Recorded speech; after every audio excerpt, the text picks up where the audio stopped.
You're doing everything they told you to do. You visualize every morning. You script your desires. You repeat your affirmations. You meditate. You try to stay in alignment.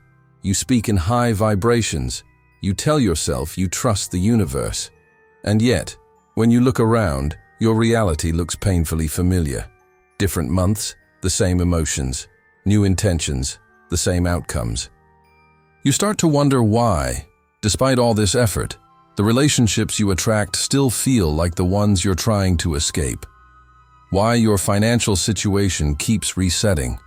Why no matter how hard you push, your inner world oscillates between moments of hope and long stretches of quiet exhaustion. And beneath all of this, a question begins to echo more and more loudly. What am I doing wrong? Why does my life feel like a loop I can't break? Here is the truth, and it may challenge everything you've been taught. It's not you. It's not your worth. It's not your intelligence. It's not your potential. And it's not even your effort. It's your frequency. The quantum field does not respond to effort. It does not respond to how badly you want something. It does not reward the number of hours you visualize, the intensity of your affirmations, or the amount of positive energy you try to generate. The quantum field responds to one thing and one thing only: the signal you broadcast consistently, unconsciously, beneath the surface of everything you say and do. This signal is not created while you are trying to manifest. It is created when you stop trying. It is the vibration you embody when no one is watching, when you are not performing alignment, when you are not repeating mantras, when you are simply living your life. The way you react to disappointment, the way your body tightens around uncertainty, the emotional posture you default to when things don't go as planned, that is the signal. And the quantum field listens to it with absolute precision. You are not stuck because you are failing at manifestation. You are stuck because you are still vibrating like a version of yourself you have already outgrown. And until that vibration dissolves, the field will continue to reflect it back to you, not as punishment, not as judgment, but as coherence. The quantum field is neutral. It does not judge your desires as good or bad, right or wrong. It simply mirrors the energetic reality you hold as true. This is why no matter how many vision boards you create, how many guided meditations you follow, or how many books you read, your life can still feel eerily the same. It's not personal, it's physics. There is a law most people were never taught: the law of vibrational repetition. Whatever your subconscious mind identifies as familiar, it recreates. Not because it serves your highest good, but because it feels safe. And the quantum field interprets that familiarity as instruction. You don't manifest from your vision board. You manifest from your nervous system. You manifest from the energy you emit when you are not thinking about manifestation at all. When you are reacting, when you are coping, when you are processing stress, when you are handling disappointment, when you are celebrating or grieving, when you are alone late at night with your thoughts. You manifest from the tone of your inner dialogue when things don't go as planned. From the way you feel about yourself when no one is validating you. From the emotional climate you live inside on ordinary days. This is why repetition happens.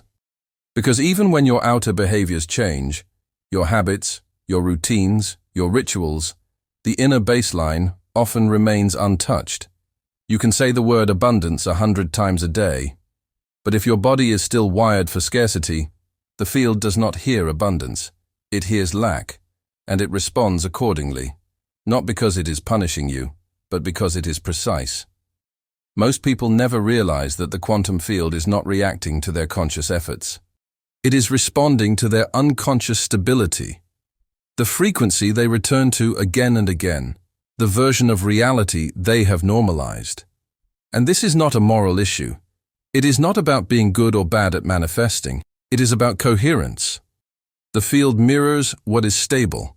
There is something else most people were never taught. Your subconscious mind does not exist to make you happy. It exists to keep you safe. And safe does not mean expanded. Safe does not mean fulfilled. Safe means familiar. Your subconscious stores emotional memories, beliefs, reactions, and interpretations built over years, sometimes decades. These patterns wire themselves into neural pathways, grooves of thought and feeling that become automatic, effortless, unconscious. Your nervous system then memorizes those grooves as default settings. How you respond to stress, how you experience love, how you handle money, how you interpret opportunity, how you process rejection. All of this forms a vibrational blueprint that your body emits continuously, even when your mind is focused on something else. And the quantum field responds to that blueprint, not to your intentions, not to your wishes, not to the words you say out loud, but to the dominant frequency you are consistently broadcasting beneath the surface of your awareness. This is why change feels so hard. Because when you attempt to create something new, you are often doing it from the same subconscious program that created the current reality you are trying to leave behind. It is like trying to write a new future, while an old operating system keeps auto-correcting everything back to what it already knows. You type something new, it reverts to the familiar. From a quantum perspective, reality exists as a field of infinite possibilities. Every possible version of your life already exists as a probability wave. But probabilities do not collapse into experience without coherence. Coherence is alignment across your mental state, emotional state, physical state, and energetic state. When these are not aligned, your signal becomes scattered, weak, inconsistent. And a scattered signal cannot override a deeply stabilized frequency. Neuroscience supports this. The majority of your thoughts, emotions, and behaviors are unconscious. Habitual, automatic. That means most of your energy is reinforcing what already exists, even while a small percentage is trying to create something new. And the field responds to the majority. This is why people keep looping, not because they are not trying hard enough, but because the identity underneath the effort has not shifted yet. Your conscious mind may be reaching forward, but your subconscious expectations are still anchored in the past. Your body remembers who you have been. It remembers the stress, the disappointment, the emotional contractions that once kept you safe. And when you try to step into something new, the body resists. Not because it wants to sabotage you, but because it is designed to protect what is familiar. To the nervous system, predictability feels safer than expansion. This is why self-sabotage often appears right before change. You procrastinate, you hesitate, you doubt yourself, you pull back. These reactions are not random. They are regulatory responses. The body is attempting to return you to a known baseline. In quantum terms, this is how repetition is maintained. Subconscious programming creates a stable vibrational field. The quantum field mirrors that field back to you as lived experience. Those experiences then reinforce the programming, strengthening the loop. And the loop continues until awareness enters the system. Because the moment you become aware of the pattern without collapsing into it, something shifts. You stop being unconsciously entangled with the frequency you have outgrown. You begin to observe it instead of inhabiting it. And observation changes the signal. This is where most people misunderstand the idea of effort. They believe they must try harder to override the loop. But effort alone cannot dismantle a stabilized frequency. In fact, effort often reinforces it, because effort is usually fueled by urgency, fear, or lack. The quantum field does not respond to force. It responds to coherence. When you push, you are often broadcasting the frequency of not having. When you struggle, you reinforce the identity of someone who is still chasing, and the field mirrors that state back with precision. This is why you cannot out-affirm your energetic baseline. You cannot manifest higher while remaining anchored in the emotional patterns and vibrational habits of your past. You cannot expand into a future self while gripping the same stories, the same self-perceptions, the same internal postures that defined who you were. You may repeat new mantras, but with the same undercurrent of self-doubt. You may take new actions, but from the same internal tension. You may change routines, but carry the same emotional charge beneath them. And the field picks up on that charge. The loop continues not because you are failing, but because you are repeating the same vibrational signature beneath new behaviors. The same morning routine, but with the same fear. The same affirmations, but with the same residue of scarcity. The same goals, but from the same internal identity. This is the root of quantum repetition. The field is not resisting your desires. It is reflecting your identity. And identity is not what you say it is. It is what your frequency says it is. Identity is the sum of what you expect, what you tolerate, what you allow, and what you unconsciously assume will happen next. It is revealed in the moments when no one is watching, when the rituals are over, when the techniques stop, when it is just you with your energy. This is why chasing a new reality rarely works, because you are trying to add something new on top of an old foundation. More tools, more practices, more information. But the loop is not sustained by what you are lacking. It is sustained by what you are still holding. The work is not about adding more. It is about dissolving what no longer fits, almost like an invisible code repeating quietly in the background of your life, dictating outcomes without your conscious consent. Until you see it, it runs automatically. Until you interrupt it, it keeps looping. You cannot think your way out of this, and you cannot force your way through it. Because the loop does not live in your thoughts alone. It lives in your nervous system, in your emotional reflexes, in your default reactions to uncertainty, rejection, and the unknown. This is why awareness is so powerful. The moment you can name the loop, observe it, and feel it without collapsing into it, you create separation. And separation creates choice. You are no longer inside the pattern. You are in relationship with it. That relationship is what allows change. Most people never reach this point because they confuse awareness with analysis. They try to understand the loop intellectually instead of noticing it somatically, but the body reveals the truth faster than the mind ever could. Pay attention to how your body reacts when something does not go your way. Notice the tightening, the bracing, the urge to control, the subtle contraction in your chest or stomach. That is the frequency that has been looping, and it has nothing to do with your intentions. The quantum field does not respond to what you hope for. It responds to what you are rehearsing emotionally, again and again, day after day. This is why repetition can persist even when you are spiritually disciplined, even when you are self-aware, even when you are doing everything right.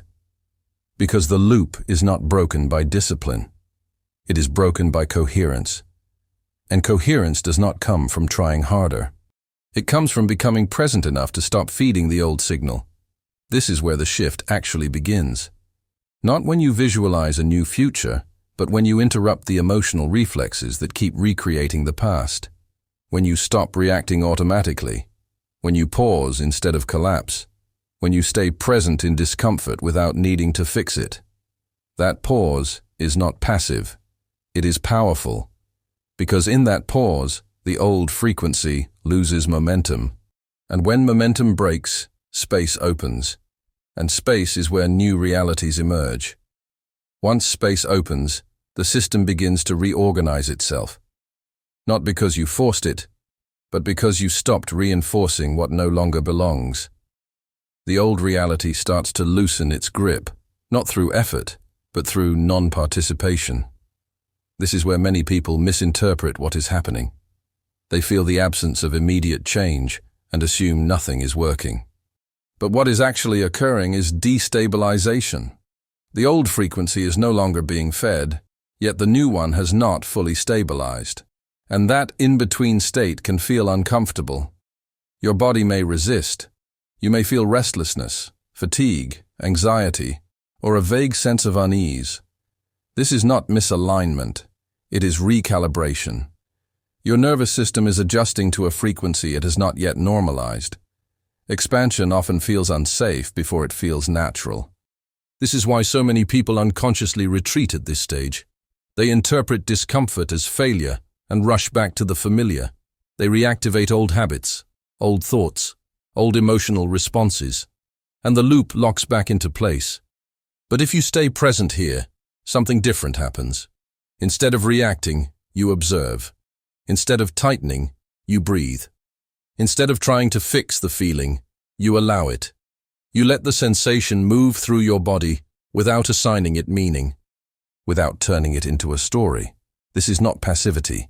This is regulation. The moment you stop reacting automatically, the frequency shifts, because reaction is what feeds repetition. And when reaction stops, the loop weakens. This is the core of quantum shifting. Not creating a new reality, but becoming unavailable to the old one. You begin to notice the precise moments where you would normally collapse into fear, urgency, or self-doubt. And instead, you pause. You choose presence. You remain with the sensation without letting it dictate your behavior.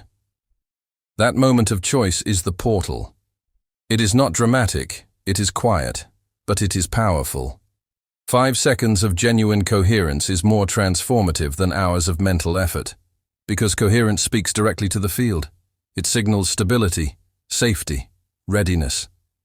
This is why embodiment matters more than intention. Your body must learn that peace, expansion, and uncertainty can coexist, that you can remain grounded even when the outcome is unknown, that safety does not depend on control.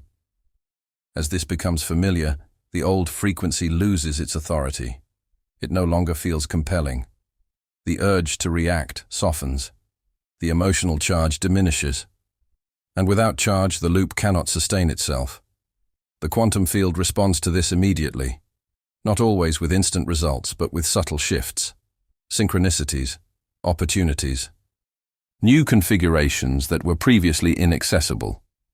Not because you asked for them, but because your signal changed. As this new signal stabilizes, something subtle begins to change in how you experience life. You stop feeling like you are constantly managing yourself. You stop monitoring your thoughts with tension. You stop checking whether you are doing it right. And in that relaxation, coherence deepens. This is where many people expect a dramatic breakthrough, a sudden external confirmation, a clear sign that the shift has worked. But that expectation itself belongs to the old loop, because it places reality back in control of your internal state. The real shift is quieter. You notice that situations which once triggered urgency now register as information. That challenges no longer feel like threats to your identity. That uncertainty no longer automatically translates into fear. Your nervous system begins to respond differently, and that difference matters more than any external outcome. This is stabilization. Your body is learning a new baseline, a new emotional home. And once a frequency becomes home, it no longer requires effort to maintain. You don't have to remember to be aligned. You simply are. This is also where patience becomes a form of power. Not passive waiting, but grounded consistency. You stop asking if it's working. You stop scanning reality for evidence.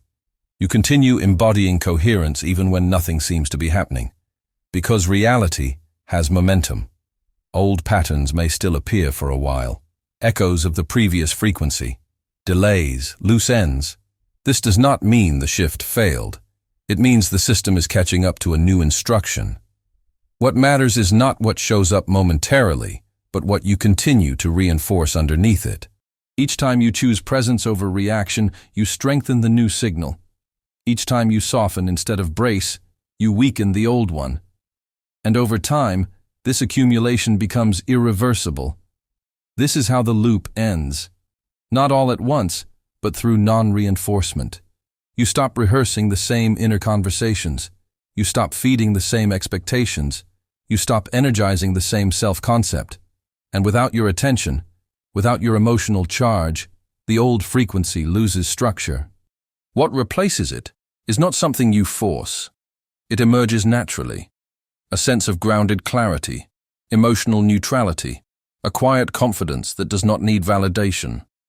You feel less compelled to control outcomes, less reactive to uncertainty, more present in your body. This is the signature of coherence. And the quantum field responds to this with precision, not according to your timeline, but according to alignment. When your internal state stabilizes, external reality begins to reorganize to match it. Opportunities align. Interactions shift. Circumstances rearrange in ways that feel almost effortless, not because you pushed, but because you stopped resisting. This is where identity fully reorganizes. You are no longer trying to become someone new. You are no longer performing a future version of yourself. You are living from it. And when identity shifts, reality follows. At this stage, the shift stops feeling like a process and starts feeling like a way of being. You are no longer trying to exit the loop. You are simply no longer inside it. And that distinction is subtle but decisive. This is where most people make a quiet mistake. They assume the work is finished once they feel more stable, more grounded, more coherent. But coherence is not a destination. It is a relationship you maintain, not through effort, but through attention. Life will still present contrast. Situations will still arise that test your baseline. Old triggers may still knock at the door, not because you failed, but because integration happens in real environments, not in isolation. The difference now is that you recognize these moments for what they are. Invitations to choose again, to reinforce coherence instead of slipping back into automatic reaction. Each moment is a calibration point. When something unexpected happens, notice the impulse to tense, to control, to rush for certainty. That impulse is the residue of the old frequency. You don't need to fight it. You simply don't need to obey it. You pause. You breathe. You stay present in your body. This is what it means to live from coherence. You are no longer waiting for reality to confirm your alignment. You are allowing alignment to lead, regardless of what reality is doing in the moment. And because the field responds to what is stable, this changes everything. The future self you once imagined no longer feels distant. It feels integrated, ordinary, normal. You don't think of yourself as becoming that version anymore. You recognize that you are already operating from it. This is why manifestation becomes quieter here. Less dramatic, less obsessive. You are not constantly visualizing or affirming. Not because those tools are wrong, but because your frequency no longer depends on them. You trust the process, not because you believe something good will happen, but because you trust your ability to remain coherent regardless of what happens. That trust dissolves fear at the root. At this point, the loop cannot sustain itself. It requires attention, emotional charge, and identification. And you are no longer supplying those ingredients. The old pattern fades, not through confrontation but through irrelevance. What takes its place is space, a sense of internal sovereignty. You respond instead of react. You choose instead of default. You move through life with less resistance and more clarity. And from that space, reality reorganizes naturally. Not because you demanded it, but because it matches who you are now. The quantum shift completes when you stop outsourcing your sense of safety to circumstances. When your internal state is no longer negotiated by outcomes. When coherence becomes self-referenced instead of externally dependent. This is the point where the loop truly ends. You stop measuring your progress by what shows up. You stop asking the field for reassurance. You stop scanning reality for proof that you are on the right path. Not because you don't care, but because your identity is no longer anchored to feedback. This is sovereignty. You remain coherent when things are unclear. You stay grounded when results lag behind. You hold your frequency when the old reality still echoes in your external world. And that is precisely what allows the new one to stabilize. Most people give up here. Not because they are incapable, but because they misinterpret this phase.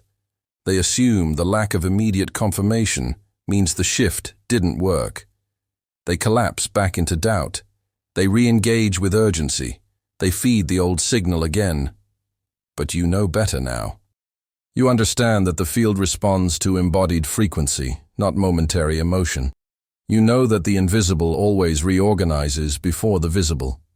You know that reality does not change first to make you feel safe. You feel safe first, and reality follows. This is where consistency matters more than intensity. Quiet alignment outweighs dramatic effort. A steady signal reorganizes the field far more effectively than bursts of trying followed by collapse. You are no longer trying to escape your past. You are no longer chasing your future. You are inhabiting your present with coherence, and that presence collapses new possibilities into form. This does not mean life becomes perfect. It means you become stable, and stability is magnetic. From this place, opportunities arise without force. Relationships shift without manipulation. Circumstances rearrange in ways that feel almost inevitable. Not because you demanded them, but because they match who you are now. The future you once longed for is no longer ahead of you. It is emerging around you, step by step, as you continue to embody the frequency that supports it. And this is the most important thing to remember. You do not need to do this perfectly. The field does not require perfection. It responds to willingness, to your readiness to return, again and again, to coherence when the old loop tries to pull you back. That return is the practice. That return is the shift. At some point, something inside you settles, not as excitement, not as certainty, but as knowing. A quiet recognition that you are no longer operating from the same internal position you once did. You don't announce it. You don't need to explain it. You simply notice that the old pull has less authority over you. This is where many people finally understand that the quantum shift was never about getting something. It was about releasing identification. You stop identifying with the version of yourself that needed struggle to feel real. You stop identifying with the emotional gravity of repetition. You stop mistaking tension for progress. The loop only survives when it is rehearsed, emotionally, mentally, energetically. And now, you are no longer rehearsing it. You may still remember the old patterns. You may still recognize the thoughts. But recognition is not participation. Memory is not identity. Awareness is not entanglement. This distinction matters because the quantum field does not respond to what you remember. It responds to what you are actively stabilizing now, and what you are stabilizing has changed. This is why the shift often feels anticlimactic. You expected fireworks. Instead, you get neutrality. You expected instant transformation. Instead, you get steadiness. And yet, steadiness is exactly what reorganizes reality at the deepest level. Your nervous system no longer spikes at the same stimuli. Your thoughts no longer spiral as quickly. Your emotional reactions soften before they take hold. You pause naturally, not because you are forcing restraint, but because restraint is no longer necessary. This is integration. The field reads this as coherence, as safety, as readiness, and it begins to respond accordingly, not with spectacle, but with alignment. Things begin to move without friction. Conversations unfold differently. Opportunities appear without strain. Situations that once drained, you lose their grip. You are not pushing against life anymore. You are moving with it. This is when people often say, it feels like things are finally flowing. But flow is not something you enter. It is something you stop resisting. And resistance was the loop. As you continue to live from this place, the identity of the old self becomes less accessible. Not because you erased it, but because you no longer need it. It no longer serves a function. It no longer protects you. It no longer defines you. The future self you once imagined is no longer an idea. It is an orientation, a direction your energy naturally moves in. You don't have to remind yourself who you are becoming. You feel it in how you respond to life. And this is important. The shift is not fragile. It does not collapse the moment you feel doubt or have a bad day. It only collapses if you re-identify with the old frequency. And you don't do that anymore. You may still feel discomfort at times, uncertainty, emotional waves. But they pass through instead of defining you. They move without anchoring. And that is the difference between experiencing emotion and living inside a loop. What you are experiencing now is not the absence of challenge, but the absence of entanglement. Life still moves, circumstances still change, emotions still arise, but they no longer define your identity or dictate your direction. This is where many people mistakenly believe they should lock in the shift, as if coherence were something fragile that must be protected at all costs. But coherence is not fragile. It is resilient. It deepens through lived experience, not isolation. You will encounter moments that resemble the old loop, familiar situations, familiar emotions, familiar thoughts. But resemblance is not repetition. The difference is how you meet them. Before, these moments pulled you inward. They triggered stories, reactions, and automatic responses. Now they pass through awareness. You notice them, but you are not claimed by them. You remain present, grounded, available. This is how the loop dissolves completely. Not by eliminating triggers, but by removing identification with them. The quantum field responds to this neutrality with precision. When your energy is no longer charged with resistance or urgency, the field no longer mirrors struggle. When you are not trying to escape the present moment reorganizes.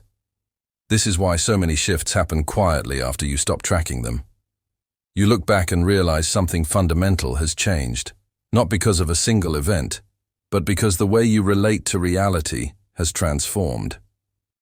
At this stage, intention becomes subtle. You don't project desire outward with force. You hold it lightly. You allow possibilities without gripping them. Your expectations soften, and in that softening, space opens. Space is essential. Without space, new realities cannot enter. They require room to collapse. And room is created when you stop filling the field with fear, anticipation, and constant evaluation. You are no longer negotiating with reality. You are participating in it. This participation is grounded, embodied, and responsive. You act when action is aligned. You rest when rest is needed. You move without urgency and pause without guilt. These micro-choices reinforce coherence more powerfully than any technique. This is what living as your quantum self actually looks like. Ordinary, present, responsive, stable. Not extraordinary in appearance, but profound in effect. The field recognizes this as congruence, as readiness, as alignment that does not depend on conditions. And from this place, manifestation becomes a byproduct, not a goal. Things arrive when they are matched. Opportunities appear when you are available. Connections form when you are open. None of it feels forced, none of it feels urgent. You are no longer asking life to change. You are living in a way that allows change to occur naturally. And this is where trust becomes embodied. Not as belief, but as familiarity. You trust because coherence has become your default. You trust because you have experienced what happens when you stop feeding the loop. The shift is no longer something you question. It is something you live. At this point, there is nothing left to force, nothing left to fix, and nothing left to chase. The work has already been done, not through effort, but through consistency of being. You are no longer trying to become coherent. You are living from coherence. This is where most people finally realize that the quantum shift was never about creating a different life. It was about becoming available to a different one. The reality you desire was never withheld from you. It simply could not stabilize while you were still feeding the frequency of the old loop. Now that frequency no longer dominates. You have learned how repetition sustains itself, how subconscious patterns and nervous system conditioning quietly shape experience, and how awareness interrupts what force never could. You have seen that the field does not respond to desire alone, but to embodiment, to the frequency you return to when no one is watching. And because you are no longer reinforcing the old signal, the field reorganizes. Not always instantly, not always dramatically, but inevitably. The shift does not require you to be perfect. It does not demand unwavering positivity or constant certainty. It only asks that you continue to return to coherence when distraction appears, when doubt arises, when the old reality tries to pull you back into familiar patterns. That return is enough. Every time you choose presence over reaction, alignment over urgency, coherence over control, you deepen the shift. You strengthen the new signal. You stabilize the frequency that supports the life you are stepping into. This is not about maintaining a state. It is about maintaining a relationship with yourself, one rooted in awareness, regulation, and trust. Trust not that everything will go exactly as planned, but that you will remain grounded regardless of what unfolds. And from that place, life responds. Opportunities align without struggle. Relationships reorganize without manipulation. Circumstances shift without force. Not because you demanded change, but because you are no longer resisting it. The loop ends not with a declaration, but with a decision. A quiet decision made again and again to stop feeding what no longer fits. And the shift begins not as an event, but as a way of living. If you recognize yourself in this process, if you feel that something has already begun to rearrange inside you, allow that recognition to settle. Let it become familiar. Let it guide how you move forward. You are not behind. You are not broken. You are not failing. You are recalibrating. And as you continue to embody coherence, the field will continue to respond. In ways that feel natural, in ways that feel aligned, in ways that no longer require struggle. The loop ends here. The shift begins now.